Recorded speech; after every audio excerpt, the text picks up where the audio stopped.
열왕기하 9장입니다. 9장 11절 말씀부터 16절 말씀까지 보겠습니다. 열왕기하 9장 11절에서 16절 말씀까지. 예후가 나와서 그의 주인의 신복들에게 이르니 한 사람이 그에게 묻되 평안하냐? 그 미친 자가 무슨 까닭으로 그에게 왔더냐? 대답하되 그대들이 그 사람과 그가 말한 것을 알리라 하더라. 무리가 이르되 당치 아니한 말이라. 청하건대 그대는 우리에게 이르라 하니 대답하되 그가 이리 내게 말하여 이르기를 여호와의 말씀이 내가 내게 기름을 부어 이스라엘 왕으로 삼는다 하셨다 하더라 하는지라. 무리가 각각 자기의 옷을 급히 가져다가 섬돌 위 곧 예후의 밑에 깔고 나팔을 불며 이르되 예후는 왕이라 하니라. 이에 nim시의 손자 여호사밧의 아들 예후가 요람을 배반하였으니 곧 요람이 온 이스라엘과 더불어 아람의 왕 하사웰과 맞서서 길랏 라못을 지키다가 아람 왕 하사웰과 더불어 싸울 때에 아람 사람에게 부상한 것을 치료하려 하여 이스라엘로 돌아왔던 때라. 예후가 이르되 너희 뜻에 합당하거든 한 사람이라도 이 성에서 도망하여 이스라엘에 알리러 가지 못하게 하라 하니라. 예후가 병거를 타고 이스라엘로 가니 요람 왕이 거기에 누워 있었음이라. 유다의 왕 아하시아는 요람을 보러 내려왔더라. 아멘. 이제 아합의 가문이 멸절되는 시기가 가까이 왔습니다. 하나님은 북이스라엘의 군대 장관 예후를 엘리야 선지 때부터 말씀한 대로 그를 북이스라엘의 왕으로 세워서 아람의 가문을 무너뜨리고 새로운 왕을 세우려 하십니다. 이 일에 있어서 이제 선지자 엘리사가 이것을 감당하는데 이 일을 이루는 때가 참 시기가 참 잘 맞아떨어지는 것 같아요. 그러니까 하나님께서 뭐 그의 백성들을 축복하실 때도 있지만 또 이렇게 시대적으로 죄악이 많고 그 시대를 담당하는 그런 왕이 타락했을 때에는 하나님이 또 이제 심판하시는 때가 있잖아요. 하나님께서 선지자를 보낸 때가 보면은 이스라엘 왕이 아람과 전쟁하는 중에 부상을 입어가지고 전장터를 떠나서 이스르엘이라는 그의 겨울 궁전으로 가서 이제 요양하고 있을 때, 그러나 그의 군대 장관들은 여전히 전쟁터에 모여 있을 때에 길랄 라못에서 전쟁터에 모여서 전쟁을 수행하고 있을 때, 그때 일어난 일이라고 할 수가 있겠고, 또 이때 마침 아합의 사위 가문이 되는 유다의 왕 아하시아가 또 이스라엘 왕 요람이 부상당했다는 얘기를 듣고, 이게 외삼촌과 조카 관계거든요. 그래서 그를 병문안하기 위해서 또 북이스라엘에 이스라엘까지 왔던 그 상태.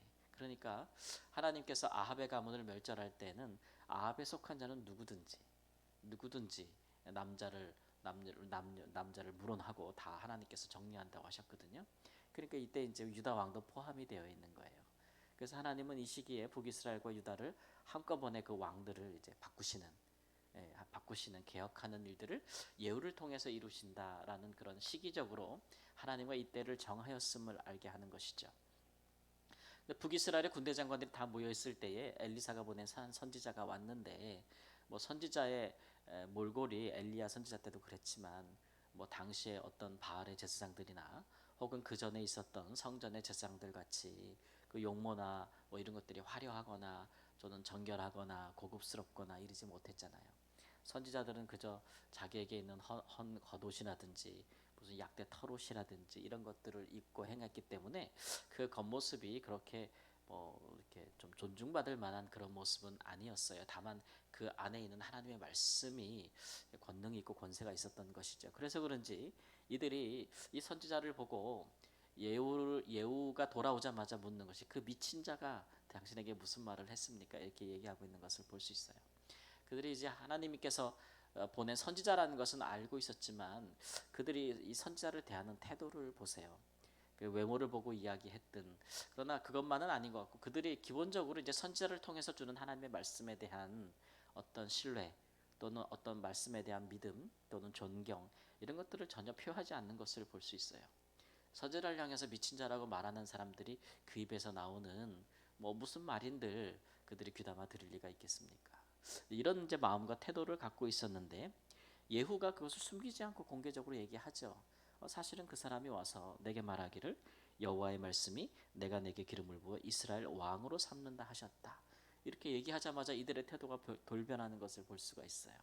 그 말을 듣자마자 그들이 예후가 앉았던 돌 위에 자기들의 겉옷을 펴면서 이스라엘 왕을 예후라고 부르면서 그를 왕으로 삼으면서 반역하는 일이 시작됐다라는 것을 알 수가 있어요. 이런 걸 보면은 이 앞뒤 일들을 이렇게 생각해 볼 때 이 사람들은 이미 이제 반역에 대한 모의가 있었던 것으로 그렇게 생각할 수 있고 분위기가 있었던 거예요. 근데 이제 보통 반역이라는 것은 다 명분이 필요하지 않습니까? 기존의 왕을 제거하고 새로운 왕이 일어나려면 명분이 있어야 돼요. 이러이러하기 때문에. 뭐 우리나라 역사에 있었던 쿠데타도 다 명분을 자기들이 내세우잖아요. 명분이 있어야 되는데 그 명분을 찾던 도중 하나님이 명분을 준 거예요. 하나님이 명분을 준 거예요. 선지자를 보내서 여호와의 말씀에 라고 해서 명분을 준 거죠.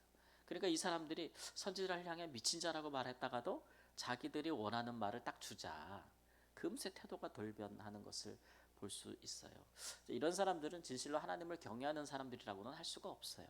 다만 그들이 이렇게 그 말씀을 받아들이고 그 말씀에 따라 행동을 실행에 옮기는 것은 그 선지자를 통해서 그 미친 자를 통해서 주었던 그 말씀이 자기들의 이익에 맞았기 때문에 그렇습니다.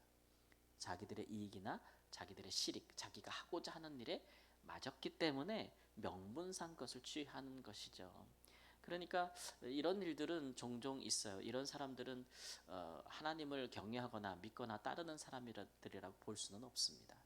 그러나 이제 하나님을 뭐 믿는다는 것이 또는 하나님을 있다고 치는 것이 하나님을 믿지 않는데 하나님이 있다고 하자 뭐 이런 거 있잖아요. 예, 그렇게 하는 이유는 그것이 자기에게 이제 큰 이익이 되기 때문에.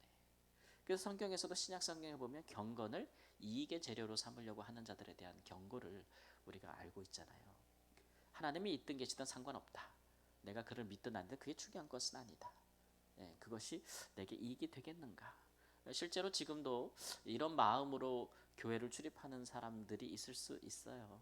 예, 믿음이 없이 신앙에 대한 관심이나 진리나 말씀, 하나님에 대한 관심이 없이 그냥 다른 목적, 다른 목적을 가지고 그렇게 와서 그런 적 또는 그러한 일들에 이렇게 몸을 담그는 사람들이 있는 거죠.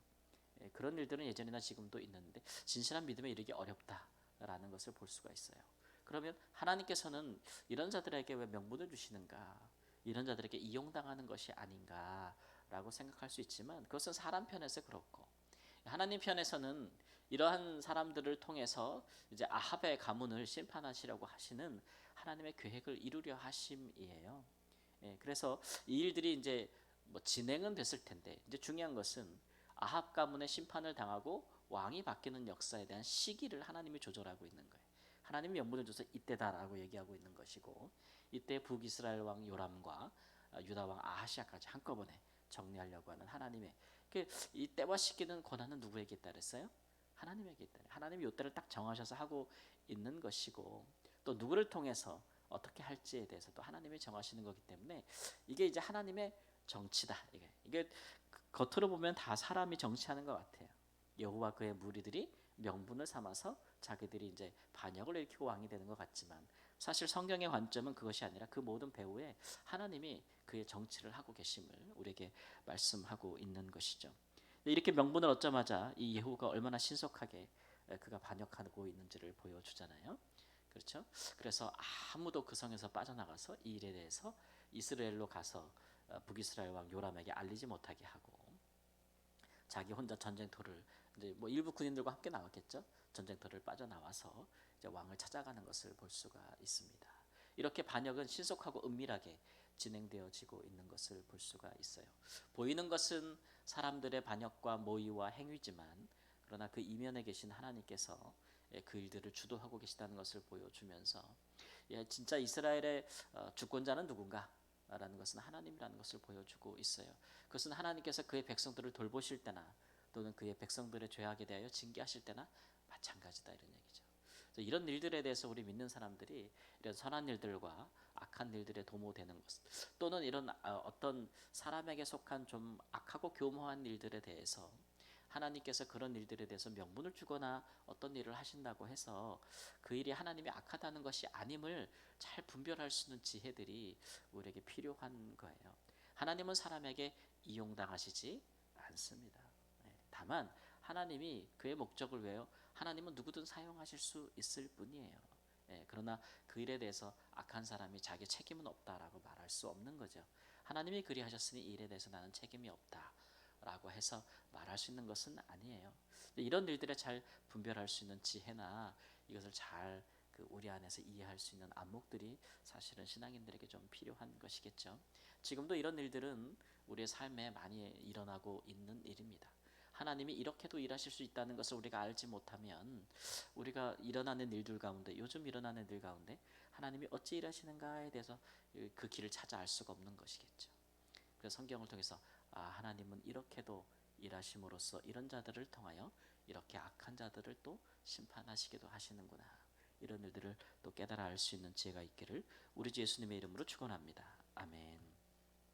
주님, 주께서 행하시는 모든 길을 우리가 다 알 수는 없어도 그러나 하나님께서 우리를 통치하시며 우리에게 속한 하나님 나라의 왕으로서 지금도 다스리고 계심을 깨달아 알고 분별할 수 있는 지혜는 적어도 우리에게 있기를 원하나이다. 하나님이여, 하나님께서 사람에게 때로 하나님 분명하게 그 뜻을 드러내실 때도 있고 또는 하나님 간접적으로 하나님의 일을 또 주장하실 때도 있거니와 모든 일 가운데 역사하시는 하나님의 정치를 하나님 우리가 보고 깨달아 할 수 있는 은혜를 하나님 허락하여 지식을 허락하여 주시옵소서. 그러므로 우리의 삶의 모든 일들과 모든 또 사람에 관계된 모든 일 가운데 하나님이 이래 일하시는구나, 하나님이 저렇게 도모하셨구나라고 고백할 수 있는 지혜와 지식이 있기를 원합니다. 하나님에 대한 깊이 있는 지식이 있어 이를 전함에 있어서도 담대하고 사람들로 하여금 주의 온전한 편에 서도록 돕는 귀한 하나님의 길을 가게 하여 주옵소서. 존귀하신 예수님의 이름으로 기도합니다. 아멘.